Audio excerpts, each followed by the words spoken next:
Union Cabinet has approved a scheme to transform rural areas into economically, socially and physically sustainable spaces.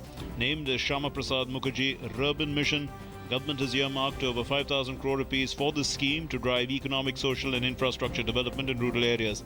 Addressing the media after the cabinet meeting in New Delhi, the Communications and IT Minister Ravi Shankar Prasad said, under the mission, 300 clusters will be developed over the next 3 years across the country. The Cabinet has also approved providing additional 50 days of unskilled manual work under Manrega over and above the 100 assured days in drought or calamity-affected rural areas. National Socialist Council of Nagaland, Kaplang, NSCNK, has been declared as an unlawful organization for 5 years. This has been done after elaborate considerations based on objective evidence. Union Cabinet today approved a proposal to promulgate the Negotiable Instruments Amendment Ordinance 2015. The ordinance provides for filling of check bounces cases at the place where the check was issued. An official release said the clarity on jurisdictional issues of the trial of cases of check bouncing would increase the credibility of the check as a financial instrument.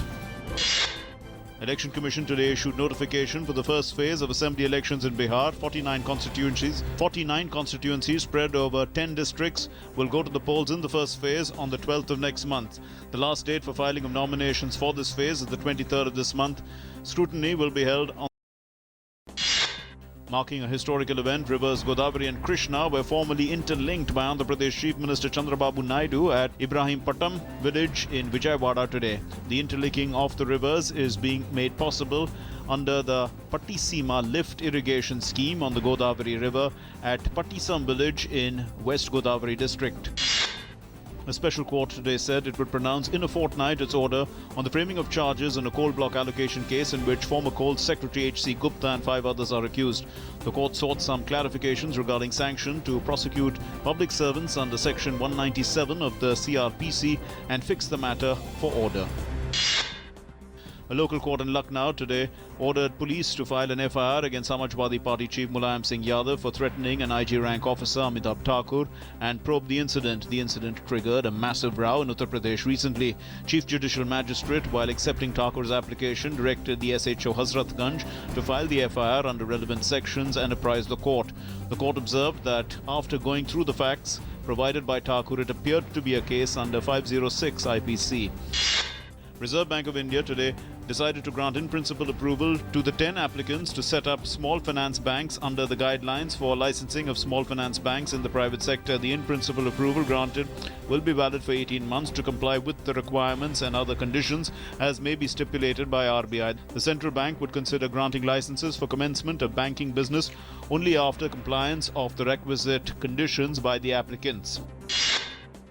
Insurance benefits for dependents of EPF members raised from 3,60,000 to 6 lakhs. The decision will benefit 4 crore employees from the private sector. The condition of continuous employment of 1 year under the current employer before being eligible for issuance benefits also removed.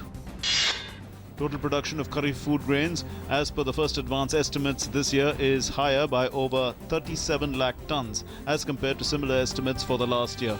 Though overall rains have been lesser than last year, the timely governmental interventions have resulted in better results. Sensex today surged 258 points to 25,963.97 on selective buying in blue chips. The 50-share NSE Nifty also reclaimed the 7,900 level, advancing to a day's high of 7,913.90 before closing at 7,899, up 70 points. 2 Indians have been abducted in Sirte in war-devastated Libya, even as 2 other nationals remain in the custody of Islamic militants for past more than 1.5 months. External Affairs Ministry today said all efforts are on to ensure the well-being and secure the early release of the 2 Indian nationals reportedly detained in Libya. United Nations has called for a special court to try war crimes committed during the Sri Lankan army's long conflict with the Tamil Tiger rebels. In a long-delayed report, the UN Human Rights Council accused both sides of atrocities, especially during the final stages of the war in 2009. Sri Lanka said it would hold a domestic inquiry but would not allow the UN court, which would have foreign judges. A 15-year-old Indian-American girl has been honored by the White House with the prestigious Champions of Change Award for empowering the community by imparting internet coding through her non-profit organization. A junior at Thomas Jefferson High School for Science and Technology, Shweta Prabhakaran, was among the 11 young women selected by the White House as champions of change who are empowering their communities. Punjab youngster Gurkirat Singh's all-round brilliance enabled India A to comfortably crush Bangladesh A by 96 runs in the first one-dayer of the three-match series in Bengaluru today. Two quick-fire half-centuries by Gurpreet Singh Mann and Rishi Dhawan enabled the home team to post a total of 322 runs in 50 overs.